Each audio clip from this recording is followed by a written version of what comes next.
구독, 알림 설정까지 부탁드립니다. 오늘도 우리 사는 이야기 찾아주셔서 감사합니다. 사연자분이 보내주신 이야기 시작해볼게요. 안녕하세요. 저는 얼마 전 큰 일을 겪은 한 가정의 가장입니다. 법적으로도 감정적으로도 해결이 거의 다 된 것 같아 많은 사람들에게 도움이 될까 싶은 마음에 글을 올립니다. 이제 50을 간 넘은 저에겐 딸이 하나 있습니다. 일찍 결혼을 해 일찍 낳은 딸이라 결혼 정년기가 지났고 얼마 전 식을 올렸습니다. 그야말로 금지옥엽 외동딸이라 제 몸이 부서져라 일하며 하고 싶다는 것, 먹고 싶다는 것 다 해주었고 남들 보기에 그럴듯한 일을 하고 싶다고 해 유학도 보내주었습니다. 유럽 어느 나라에서 꽃을 만지는 일을 배운 딸은 한국에 들어와 꽃집을 하고 싶다 하였고 저는 그러마하고 작은 꽃집을 차려주었습니다. 마누라는 늘 저한테 딸한테만 약하다면 입을 삐죽였습니다만 나이가 들어도 제 딸은 저에게 마냥 아기 같고 어여쁘기만 했습니다. 마누라가 일찍 세상을 떠나고 나니 남은 게 또 아이 하나뿐이라 너만 원하면 평생 아버지랑 살자 할 정도로 애착이 가더군요. 그런데 참 자식 새끼는 제 마음대로 되지가 않는다 싶죠. 갑자기 덜컥 사랑하는 사람이 생겼다며 웬 남자놈 하나의 손을 붙잡고 왔는데 이놈이 딸보다 7살이 많았습니다. 솔직히 겉으로 보이는 모습은 그보다 더 많아 보여 영 탐탁치 않았는데 그나마 좀 나은가 싶은 게 전문직 타이틀은 하나 달고 있더군요. 꽃집에 손님으로 만났는데 늘 주말마다 장미를 사갔다고 했습니다. 그게 우리 딸을 보려고 뭐 왔다나 어쨌대나 진짜 꼬라지가 마음에 들지 않아 반대를 하고 싶었습니다만 사랑을 하니 어쩌니 그러는 딸을 보니 마음이 약해져 덜컥 결혼을 허락하고 말았습니다. 꼴의 전문직이라고 받을 건 다 받으려고 하더군요. 홀어머니 밑에서 자랐다고 하는데 그 사돈이라는 양반도 아주 아들 등골을 뽑으며 살았던 모양입니다. 남들은 6년 공부할 것을 7년 공부를 했고 학비는 학비대로 빚에 이 사돈이라는 양반 생활비도 주고 있던 모양이었습니다. 제가 보기엔 정수리도 헐비나한 것이 대체 내 딸이 뭐가 아쉬워 이런 놈이랑 결혼을 하고 싶어하나 하고 한탄스러운 마음이 들었습니다만 지들이 좋다고 하니 어떻게 합니까? 결혼은 시켜야죠. 다행히도 제가 젊은 시절부터 이 딸내미 하나만 보고 뼈가 부서져라 일을 하였기에 작은 사업이 성공해 돈이 좀 있습니다. 그래서 딸내미 손에 열쇠 3개는 해서 보냈습니다. 식도 제 손으로 치렀고 아파트도 하나 하고 외제차도 하나 했습니다. 사돈네도 섭섭찮게 예단을 보냈는데 꾸민비라고 받아온 게 딸 한 달 용돈도 안 되는 금액이더군요. 우습게도 전문직 아들을 가졌다는 사돈 양반은 이래도 흥 저래도 흥 하면서 손에 받을 건 다 챙기더라 이 말입니다. 그렇게 결혼을 시키는데 이놈이 웃기게도 조건을 하나 더 걸었습니다. 집에 가정부를 하나 드리겠다고 하더군요. 뭐 말로는 내 딸이 고생하는 게 싫어 그렇다는데 본인도 돈을 좀 보는 모양이니 그 모습은 차라리 기꺼워 그러라고 했습니다. 그래서 집을 얻어줄 때 가정부 방으로 쓸 작은 방이 있는 넓은 곳으로 구했죠. 가정부는 사이놈이 알아서 수소문을 했더군요. 뭐 지 어머니 언니의 아들의 친구의 어쩌고 하는 건너 아는 사람이라고 하던데 신원은 확실하다고 했습니다. 그냥 보니까 영 사람이 수더분하고 괜찮아 보이길래 물정 모르는 딸도 골수를 빨릴 일은 없겠다 싶어 허락을 했습니다. 요새는 다 기계로 집안일을 한다는데도 굳이 걸레를 빨아 바닥을 훔치고 다니는 모습이 영 믿음직스러워 괜찮겠다 했죠. 솔직히 머리를 하나로 묶고 낡은 티를 입었는데도 몸매가 썩 괜찮고 뒤태가 탐스러운 게 있더군요. 화장기 없는 맨얼굴도 은근 끼가 있는 여자길래 걱정을 했습니다만 그래도 선은 확실한지 자기한테는 자식이 있고 자식을 키우려고 이 일을 한다고 하더군요. 뭐 딸은 한동안 행복한 모습이었습니다. 지 손으로 밥 한 번, 빨래 한 번 해본 적 없는 아이니 독수리 같은 지 서방이 이뻐하겠다. 집안일은 다 가정부가 해주겠다. 지가 살만한 모양이었습니다. 매일 전화를 해서 행복이 어쩌니 뭐 김서방이 뭘 사줬니 하는 걸 들으니 그 제잘거리는 소리가 사랑스럽더군요. 행복한 딸을 보니 사위의 그 못난 면상이 고와 보일 지경이었죠. 그러다 보니 종종 그 집에 들러 밥도 먹고 술도 먹고 했는데 사이놈은 또 식구로 들여놓고 보니 제법 싹싹한 구석이 있고 그 집에 가정부라고 들여놓은 여자도 제법 음식 솜씨가 있고 사근사근한 맛이 있어서 좋더군요. 그냥 제 집처럼 들르라길래 그런 말 했습니다. 그 가정부 여자의 마음이 동하는 구석도 있었고요. 그래도 애 어미라는 여자를 어떻게 뭐 하겠다는 생각은 없었고 그냥 여자로 눈욕이나 하는 재미와 맛있는 밥으로 위장을 채우는 재미에 빠졌던 것 같습니다. 그런데 그러던 어느 날 술이 좀 과했습니다. 한 달에 서너 번은 쳤던 사위랑 딸의 집이었는데 뭐 뮤지컬이니 공연이니를 본다고 둘이 집을 비운다고 하더군요.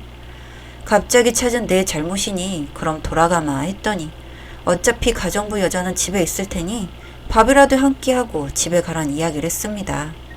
딸이 옷을 잘 차려입고 늦었다고 나가면서 못내 미안해 발을 못 대더군요.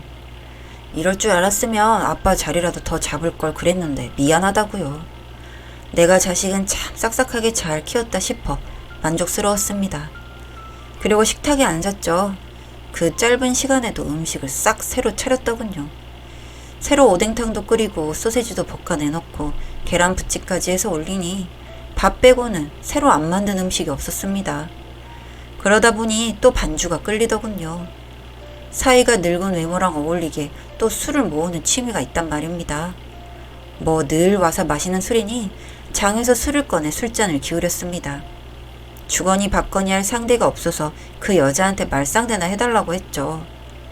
처음에 딱 끊어내던 모습과 다르게 이제 제법 얼굴도 익히고 친해진 여자라 앞자리에 냉큼 앉아 술잔을 잡았습니다. 왜 그랬는지 모르겠는데 옆자리를 툭툭 치고 여기 앉아라 했죠. 그렇게 주거니 받거니 병이 비었습니다. 병이 비면 다를 술을 먹으면 되지 하고 다음 병을 따고 또 그 다음 병을 땄는데 그 다음에 어째 기억이 없습니다. 술이 술을 마시는 격이라 뜨문뜨문 나는 기억이 그 여자에게 부드럽다고 말했던 것들 정말 되돌리고 싶은 기억입니다만 또 이게 저한테 손해는 아니었던 것을요. 그렇게 거실 소파에서 잠이 들었는데 술이 된 채로 눈앞에 불이 번쩍해서 잠에서 깼습니다. 기억보다 더 얻어터진 모양인지 얼굴 전체가 얼얼하고 눈앞에는 눈이 시뻘개진 사이놈이 서 있더군요. 딸이 울며불며 사이를 뜯어 말리고 있고 사이는 손에 잡히는 대로 술병을 들고 저한테 달려들려고 하고 있었습니다. 그리고 저와 마찬가지로 술이 된 가정부는 몸을 대충 가리고 사인놈 바지가랑이에 매달려 있었죠. 대체 이게 무슨 일인가 되짚다가 아차 싶었습니다. 내가 실수를 해도 제대로 했구나 싶어 술이 확 깨는 것 같았습니다. 이미 일은 벌어졌고 수습이 되지 않을 것 같고 딸 보기에도 개망신이라 입에서 무슨 말이 나오질 않더군요. 대충 옷을 추스리고 도망치듯 집을 나왔습니다. 휴대폰을 끄고 그대로 죽어야겠다는 생각이 들어 동네 산으로 택시를 타고 갔는데 또 죽으려니 지금까지 살아온 게 아깝고 내 새끼가 눈에 밟히더군요. 흙밭에서 이게 무슨 꼴인가 하고 통곡을 하다가 거기서 그대로 잠이 들었습니다. 그리고 다음날이 되어 눈을 떴는데 그 새벽을 보내고도 제가 뭐 무사하더라고요. 술이 좀 깨고 나니 나도 호라비이고 그 여자도 자식 하나 키우는 솔로인데 잠시 눈이 맞았던 게 뭐 어떠냐 싶어 당당한 마음이 들었습니다. 아까 아직 거 안 되면 살림을 차리겠다는 생각이었죠. 책임지면 될 거 아닙니까?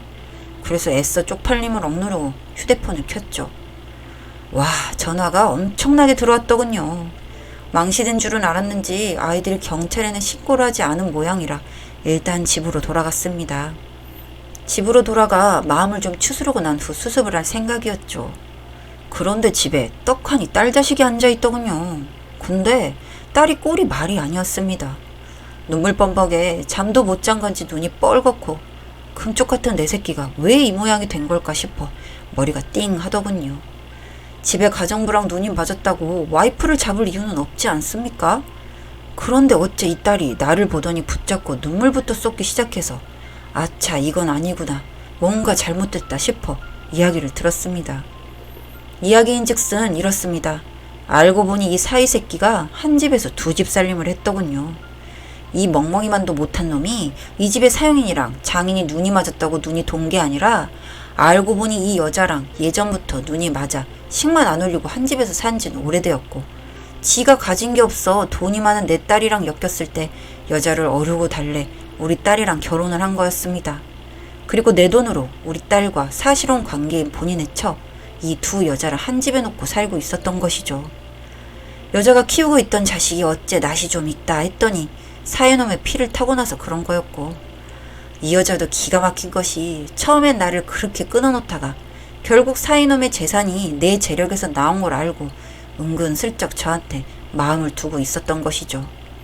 딸이랑 사이가 사이좋게 사는 꼴도 영 보기가 싫고, 딸이 부자인 것도 셈이 나서 그 애비인 저와 눈이 맞아 다른 것도 맞추고 나면 한 재산 얻어 사이놈을 버리고 본인 아들이랑 오순도순 잘 살아보려는 생각이었나 봅니다. 뭐 제 마누라가 일찌감치 세상을 버렸으니 자기 아들의 애비를 사이로 놓고 살아보려는 파렴치한 생각도 있었던 것 같고요. 근데 술에 취해 자기 집에서 대자로 뻗어자는 헐벗은 장인과 지 여자를 본 사이놈이 눈이 돌아 그 모든 걸 까발리고 가정부로 있던 그 여자를 싹 후드러 팬 모양입니다.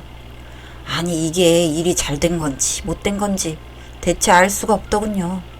분명 내가 한 것은 실수인데 결과적으로는 딸이 되먹지 못한 사이새끼랑 혼인신고를 올리기 전 이 사실을 알게 된 게 잘 된 것 같기도 하고 말입니다.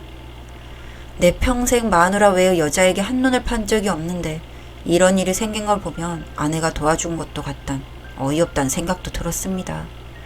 어쨌든 식 올린 지도 얼마 안 되었고 혼인신고도 안 했으니 딸 자식 이혼부터 시켰습니다. 진짜 빤스만 입혀서 내쫓은 것 같습니다. 그 머리가 휑한 놈을요. 좀 더 친해졌으면 제 돈으로 그 새끼 머리도 심어줄 뻔했죠.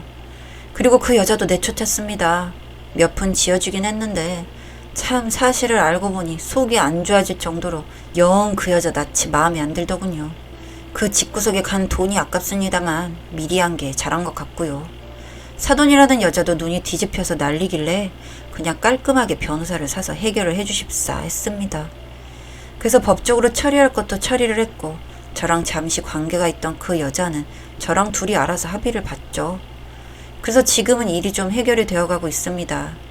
돈 몇 푼 노리고 이 개 막장을 겪고 나니 저 포함 사내 새끼들은 믿을 게 못 된다 싶어 딸 자식은 유학이나 가라고 학원에 보내고 있습니다. 뭐 늦은 나이가 어디 있습니까? 가서 또 배우면 되는 거지. 그리고 신혼집이라고 샀던 그 집은 일단은 제 명의라 본의 아니게 좋은 집에서 저랑 딸 둘이서 지금은 그렇게 살고 있습니다. 자식 결혼시킬 땐 상대방을 꼭 잘 알아보고 너무 차이나는 결혼은 시키는 게 아니라는 걸 다들 아셨으면 좋겠습니다. 뭐 저도 잘한 건 없습니다만. 사연은 여기까지였고요. 우리 사는 이야기 시청해주셔서 감사합니다.